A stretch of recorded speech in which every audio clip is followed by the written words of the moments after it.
My daughter, my dad. Tell us a little bit about, I want to just talk a little bit, take a minute and a half, because we've got so many questions we want to talk about as far as the kidneys are concerned. Take about 2 minutes to talk about your story. Thank you so much for giving me the 2 minutes. Oh, my gosh. But anyway, yes, I wrote that book, and this is my latest book, My Daughter, My Dad, and that speaks to my own journey at the end of my dad's life as his daughter and his doctor. It was very difficult for me in the COVID era to accept that position because I was also very busy taking care of patients who had COVID. So I was on that road to taking care of everyone. And at the time of my dad's passing in my arms, I was privy to experience something celestial, miraculous. And I never expected it because, hey, I'm a doctor, right? I know about blood pressure and diabetes and kidney disease.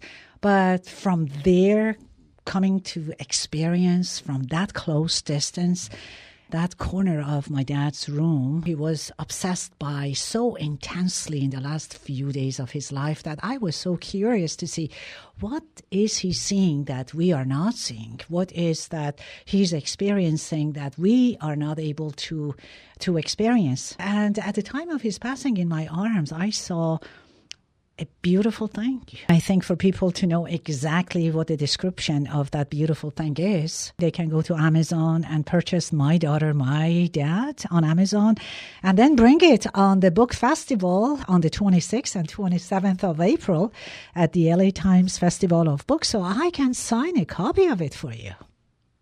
That's powerful. That was very, very, very heartfelt. Yes. This book comes from my heart and my experience of pain, yet joy at the same time, yes? It was very painful. In our human condition, loss of a loved one is a serious trauma. Grief is serious.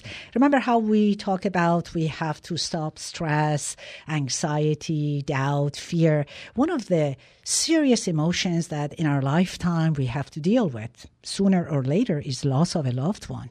Grief is a serious issue for us as human beings. And even though I was able to see what a magnificent thing is happening in the corner of his room, I questioned myself and I said, it can't be because I'm seeing it with my physical eyes. I touched my eyes. I said, this is the curl from my hair. As a doctor, we always have to be a little detective. And I said, no, it doesn't make sense. That diagnosis cannot be right. Maybe I'm insane. And no, it was not, because the description vividly is laid out in my book. And when you see something, you never forget. It was very heartfelt. And yes, at the beginning, it took me a while to make sense of that encounter. And in this kind of human condition, we are not equipped with a lot of understanding. So even though I knew this happened, I couldn't understand the beauty of that encounter, the exact meaning of that encounter. And it took me a while to take over my grief and to just come out of it victoriously and say, thank you, God. You allowed me to see something because you wanted me to expand on this notion of mind, body, soul, and wholeness. As a doctor, coming out there and saying, hey, you're not just this physical body. It could be woo-woo. Even the description in my book can be considered as a woo-woo thing. But hey, this was real.